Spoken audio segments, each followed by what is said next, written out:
Yo, yo, yo. What's up? It's Tuesday.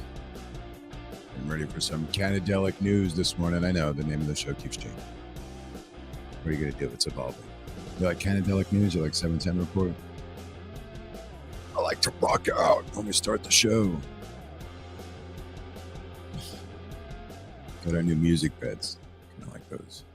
What's up? Tuesday. You guys made it through Monday. That's awesome. Guess what today is? Besides the day before my birthday. Besides my last day as a 44-year-old man. It's Bicycle Day.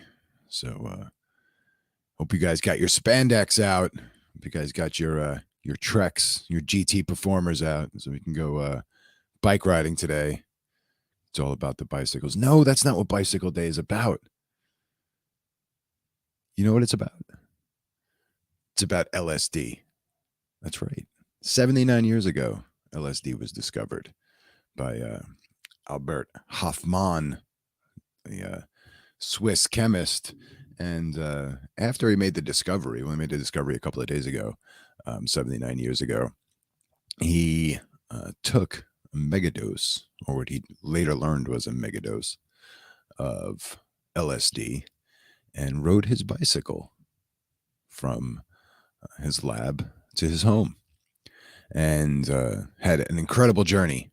And that's why we get the term Bicycle Day on April 19th. Just so happens it's the day before 420, which is the national marijuana holiday, but the celebration of lysergic acid diethylamide commemorates the discovery of LSD.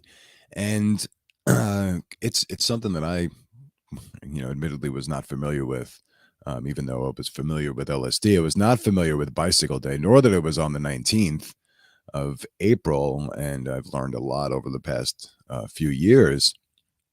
But what happened with Albert Hofmann, right, was in April 1945. April 1945. Could you imagine? This is the end of World War II when this was being discovered. The Swiss scientist accidentally discovered the effects of LSD on the human body. 3 days later, he subsequently conducted an experiment in which he intentionally took 250 micrograms of LSD before riding home with his lab assistant. During the ride home, Hoffman's trip started with bouts of anxiety and paranoid warped thoughts that his next-door neighbor was a malevolent witch. But the trip would change his perceptions in a more positive manner. Later, he explained that little by little, I could begin to enjoy the unprecedented colors and plays of shapes that persisted behind my closed eyes. Kaleidoscope, fantastic images surged on me, alternating, variegating, opening up and then closing themselves in circles and spirals, exploding in the colored fountains, rearranging and hybridizing themselves in constant flux. That sounds familiar to some of us. After being checked over by a house doctor, it was confirmed that aside from dilated pupils, no physical alterations could be detected, thus confirming the impacts had been entirely psychological. Hoffman had correctly predicted this after his previous encounter 3 days earlier, but his calculations were wildly inaccurate on how much to take. The 250 microgram dose was over 10 times the normal 20 microgram dose. So that explains why it was such a crazy trip.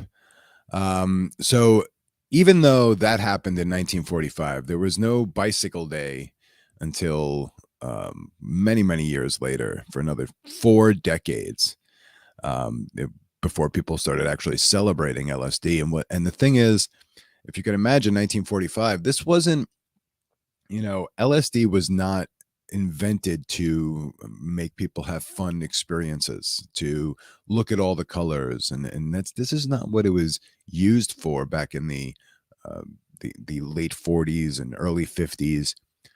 LSD was said to be a breakthrough in mental health. This was going to change the world, change how we saw the brain. There was a promise that this was going to alleviate depression. Literally, the United States was, and the world was coming out of a literal depression, and then into a war. If you could imagine, what was going on in the psyche of the country and the world. So it's been only over the past, let's say, since the 60s and 1970 specifically, when the Controlled Substances Act was put into place, that LSD has been, for lack of a better term, demonized, at least as far as what its effects are, what it's used for, things like that. So I've talked about this before, but it bears repeating because I still meet people and talk to people that wonder, how can this, we're talking about marijuana, how can this plant be illegal? How can they make this illegal? Look, it does all this good and doesn't cause all this harm. And, they say similar things about LSD. How can this stuff be Schedule 1?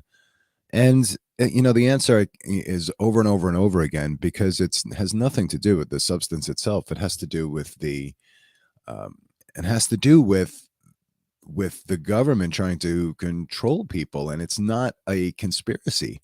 I am a well-known conspiracy denier. I will go through lengths to try and disprove your conspiracy theory, being a self-proclaimed skeptic, because I believe extraordinary claims require extraordinary evidence. But there is widespread evidence that the goal for making the Controlled Substances Act and to make marijuana and LSD the top like illegality, the most illegal, carrying the stiffest penalties. It was specifically to target different communities that were threatening the government. The government in the 60s went to war in Vietnam. And LSD was adopted by the counterculture. And anybody who's taken LSD could imagine why, because it kind of opens up your eyes. I mean, like, we can get into the positives and negatives of LSD and all of that another time. But, it got popular with the counterculture, the Grateful Dead subculture, the anti-war movement, the hippie movement. And that was very, very detrimental to the government, who was trying to conduct a war, and we couldn't have all these people out there protesting the war. Not to mention, taking acid kind of makes you not want to kill somebody, especially if you're looking at another soldier. You're like, hey, they're just a soldier like me on the other side. And you start, government doesn't want that on the battlefield. I could understand why they don't want that on the battlefield. It's a kind of a gray area. But at the same time, they're trying to stop people from trying to stop the war, because I wasn't around in the 60s, but I don't know, I've gotten a few years, since learning about, the anti-war movement. And I can imagine how the government felt threatened. And the anti-war movement did end that war, along with, public outcry from the images seen on television, because people had never seen American soldiers on TV dying and, body bags being shipped home and stuff. And they quickly got rid of all that stuff, but it was a little too late. So, the government deliberately targeted LSD. They deliberately targeted cannabis as well, to go after the counterculture, and opiates, heroin, which is the ultimate irony, because opiates became such a huge legal drug on the pharmaceutical side of things and still cause so many problems. But also went after opiates because they believed that was in the Black communities. And that was another threat to the government. Nixon saw these as huge threats. So that's why these things are illegal. These are political tools. Doesn't really have much to do with the substance, because there's a lot of substances that aren't illegal that are worse for you. Substances we haven't even discovered. There's kids in basements in middle America mixing stuff up right now. I remember going to Amish country and seeing some kids. When I say kids, I mean like teenagers and stuff, making little chemistry labs in their house and buying different drugs and separating them and coming up with these different things. People are going to find ways to do that. Um, but we've recently seen this resurgence, this renaissance in psychedelics, and it's actually super encouraging. But at the same time, it can be a little bit scary because we're seeing, the cannabis industry. We've seen what happens when when you have this, I don't know, when it's kind of a gray area when it comes to marketing and ethics.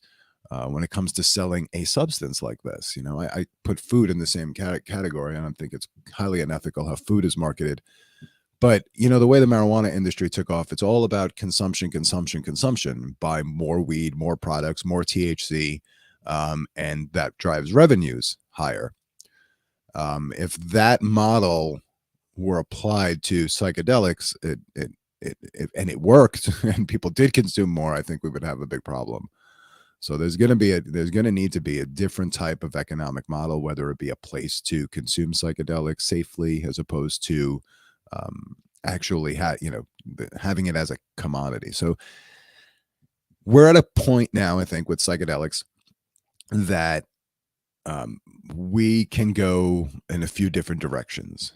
And there's great direction, good direction. There's a shitty direction. And I think if we go that route of commoditizing this and trying and people trying to make as much money as possible, even if it's with retreats and things like that, if they're not done right and they're not done in a way that's going to help people as opposed to just kind of sell them something. When someone's selling you an ice cream cone, they sell it to you. They don't care about the diabetes it may give you later. That's long into the future. But this is a little bit different. You can go on a retreat. Let's say you go on a retreat, you take some LSD, and you realize some inner truth about yourself that you hadn't realized before. And then you have to go back to the world and try and incorporate that. That can be a dangerous thing for people.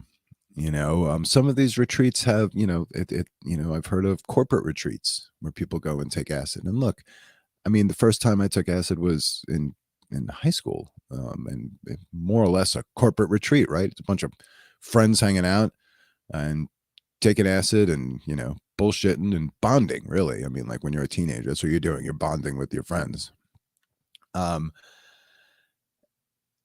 When I think you're older, when you're younger, even though there's trauma, I think there's a lot less, I don't know, maybe your thoughts aren't put together the right way yet, or enough in a way that you really can take acid and reflect on, on traumas. I know that, for me, it's much different taking it now than it used to be back then. But if you could imagine going on like a weekend with, like, let's say 10 CEOs or a bunch of people in the company or something like that. And, some of those people aren't safe people, and not for nothing. In the corporate world, everybody's trying to get over on everyone. So if you can imagine all these people on acid thinking the other guy's trying to screw them and stuff, I think it's what you're trying to get away from, right? You're trying to open their eyes, like, oh, don't screw each other. But it can be a slippery slope. So, one of the reasons for the Canadelic events is to show, what are the ups and downs, what are the good things and the bad things about the psychedelic renaissance and what we can learn from cannabis. I think we can learn from cannabis that we should not. I don't think they've learned it yet. I think I've learned it. I think some people understand it. But we dropped the ball on the marketing of high THC products. And I can understand why. I mean, we're busy fighting for any rights for any products. So we're not going to limit ourselves. But the marketing angle with high THC numbers is not a good one. And it can push people to use too much. Just like high fructose corn syrup makes you hungrier. Could push people to put, to eat too much. And it could be detrimental to their health. So I kind of look to these other industries to see what's what. And, to me, I don't know the solution. I know we need to be aware of it. I had more hopes for cannabis that it would be the catalyst for compassionate capitalism. I've been You know, I feel very naive when I say what I think could have happened. I feel like, oh, of course I believed that this could happen. I also believed I could have an ethical marketing company. Who knows? Go figure. But anyway, so Bicycle Day, 79 years since the discovery of LSD. 79 years. We could be much further along as a species had it not been demonized, in my opinion. And now it's, coming back around. These psychedelics are coming back around. Let's hope that the profiteers don't get a hold of it too much and ruin it for everybody. Let's hope the government doesn't do the same. And we can, look forward to I don't know. I think the psychedelics lead to this, incredible future with, expanded consciousness and connectivity and new technologies and stuff. But again, I'm just naive. Anyway. So that's about it. We got the Bud Bash on Wednesday. That should be fun. Bud Bash that's at Lalo's in Fort Lauderdale. You should go check out thebudbash.com, thebudbash.com. And that's the 420 event. And then after the 420 event, headed up to PA, Pennsylvania. We'll be up there for the PA Cannafest, Pennsylvania Cannabis Festival, with Jeff and Mandy Zick. Super excited about that, but not so excited about being on the plane, but happy it's JetBlue and not Spirit. So hope you guys have a wonderful Tuesday, and I'll see you mañana.